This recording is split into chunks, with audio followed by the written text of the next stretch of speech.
So hello everyone, स्वागत है आप सभी का मेजर कल्सी क्लासेस के ऑफिशियल यूट्यूब चैनल पे। सीआईएसएफ कांस्टेबल फायरमैन 2021 का रिजल्ट आ चुका है और हमने आपको सबसे पहले रिजल्ट आते ही अपडेट दे दिया था इस रिजल्ट का। तो रिजल्ट आने के बाद बहुत सारे कैंडिडेट्स का सवाल था कि सर वो सेलेक्ट हो गए हैं, किसी का ऐसा सुनने को नहीं मिला है कि वो सेलेक्ट नहीं हुए हैं। इसका मतलब 100% रिजल्ट है। अब 100% रिजल्ट आने के बाद बच्चों का एक ही सवाल होता है, सर ऐसा कैसे हो गया, सारे के सारे कैसे पास हो गए, और अगर सारे के सारे पास हो गए हैं तो कट ऑफ क्या हो सकता है, आगे प्रोसेस क्या होगा। तो चलिए आगे इस वीडियो में हम इसी सारी डिटेल पे बात कर लेंगे, कैसे 100% रिजल्ट आया है, ठीक है, कट ऑफ क्या जा सकता है, अब आगे क्या प्रोसेस है, डॉक्यूमेंट वेरिफिकेशन को लेकर बात करेंगे, मेडिकल को लेकर बात करेंगे। तो चलिए वीडियो शुरू करते हैं। तो जैसा कि आप देख सकते हैं, सबसे पहले सीएसएफ वेबसाइट पे साफ साफ है, written examination result of constable fireman 2021 has been uploaded. ये आपको डिटेल कल ही मिल चुका है, आप आपको दे चुके हैं। सबसे पहले बात करते हैं इसके आगे का स्टेप क्या है। तो इस पर आप क्लिक करोगे, आपके सामने नोटिस यहाँ साफ साफ खुला दिख रहा है आपको कि the computer based written examination CBE result for constable fireman 2021 has been uploaded on CISF website. The candidate who have scored minimum qualifying marks in the computer based written examination will be called for next recruitment stage, that is document verification. और document verification के लिए ई admit card shortly release कर दिया जाएगा। तो ये update सबसे पहले आपकी है कि आपका अगला स्टेप डॉक्यूमेंट वेरिफिकेशन होने वाला है और उसके लिए एडमिट कार्ड जल्दी ही आएगा। एक और अपडेट मैं आपको दे दूँ कि डॉक्यूमेंट वेरिफिकेशन और मेडिकल दोनों अलग अलग होगा, एक साथ इस बार कंडक्ट नहीं होने जा रहा है। चलिए अब बात करें कि कट ऑफ कैसे सब कैसे पास, सारे बच्चे कैसे पास कर गए, ये क्या हो गया। तो आपको सीधे इसके लिए घबराने की बात नहीं है, ऐसा कुछ अजूबा नहीं हुआ है। इस बार हुआ क्या कि कट ऑफ रिलीज नहीं की गई है, ठीक है। नोटिफिकेशन में आप साफ साफ देख सकते हैं कि जनरल EWS और एक्स सर्विसमैन का क्वालिफाइंग मार्क्स 35% था और SC ST OBC का 33% था।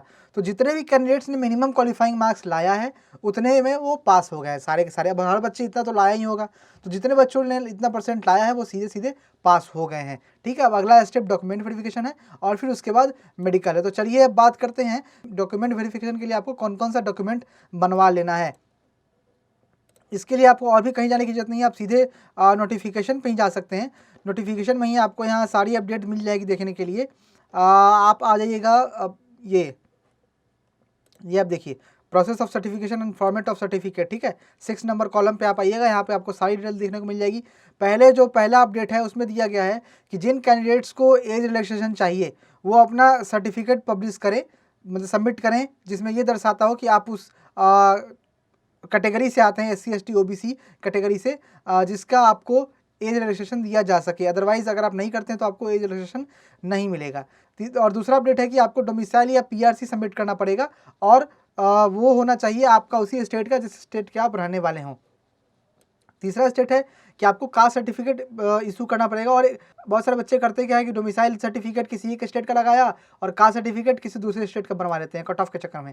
तो ऐसा मत करिएगा, वरना आपको रिजेक्शन मिल जाएगा और फिर आप कहीं के नहीं रहेंगे। तो कास्ट सर्टिफिकेट और डोमिसाइल सर्टिफिकेट दोनों एक ही स्टेट का होना चाहिए और वो आपको लगाना है। तो ये कुछ डिटेल है जो आपको यहाँ मिल जाएगी। इसके बाद हम चलते हैं नीचे, वहाँ आपको और डॉक्यूमेंट की डिटेल मिल जाएगी। तो मैं आपको दिखा देता हूँ कि आपको और कौन कौन से डॉक्यूमेंट बनवा के ले जाना है। साफ साफ लिखा है, before the conduct of DME and detail medical examination following document will be verified. Candidate must bring the original document before verification at the time of document verification.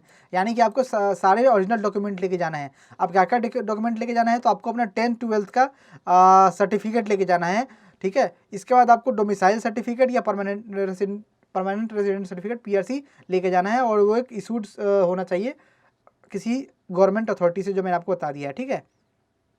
इसके बाद आपको, अगर आप एक सर्विसमैन है तो आपको डिस्चार्ज सर्टिफिकेट और अंडरटेकिंग भी लेके जाना है। साथ ही साथ आपको कास्ट सर्टिफिकेट लेके जाना है, जो भी हमारे SC ST OBC वाले बच्चे हैं उनको कास्ट सर्टिफिकेट लेके जाना है। और कास्ट सर्टिफिकेट होना चाहिए इस स्टेट का आपने डोमिसाइल लगाया है, ठीक है। उसके बाद जिन कैंडिडेट्स को हाइट में रिलैक्सेशन चाहिए, चेस्ट में चाहिए मेजरमेंट में, उनको भी अपना एक सर्टिफिकेट देना पड़ेगा, जैसा कि नोटिफिकेशन में मेंशन है।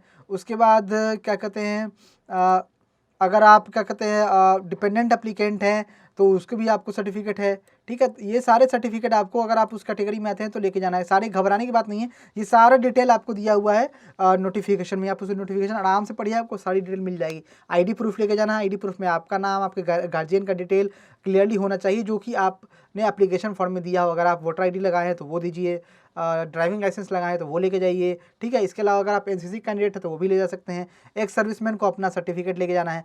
तो ये आपको कैटेगरी सर्टिफिकेट का ध्यान रखना है, सर्टिफिकेट में कहीं भी मिस्टेक मत करिएगा, क्योंकि सारे कैंडिडेट सेलेक्ट हुए हैं। इसका मतलब है कि डॉक्यूमेंट वेरिफिकेशन और मेडिकल में बहुत ज़्यादा छटनी होगी इस बार, ठीक है, बहुत ज़्यादा छटनी देखने को मिलेगी। तो कट ऑफ जाहिर सी बात है कि जाएगा ही जाएगा। तो डॉक्यूमेंट की मैंने डिटेल दे दी आपको। डॉक्यूमेंट ये सारे बनवा लीजिए टाइम से पहले। बहुत से बच्चे पूछ रहे हैं कि सर डॉक्यूमेंट का डेट क्या होना चाहिए, मतलब किस डेट तक डॉक्यूमेंट बनेगा।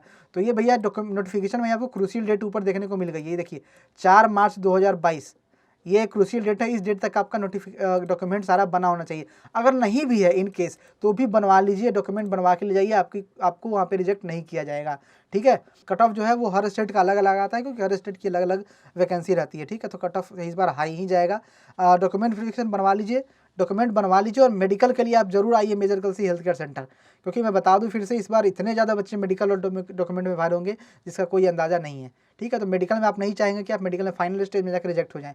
बस कॉल करिए हमारे हेल्पलाइन नंबर 6390103030 पे, और मेडिकल चेकअप के लिए अपनी सीट बुक कर लीजिए, जिससे आपको मेडिकल में पूरी सिक्योरिटी मिल जाए कि आप मेडिकल पास कर जाएंगे, ठीक है। तो ये अपडेट था इस वीडियो में। कोई भी डाउट हो तो हमें कमेंट करिए कमेंट बॉक्स में, या कॉल करिए 9696330033 पर।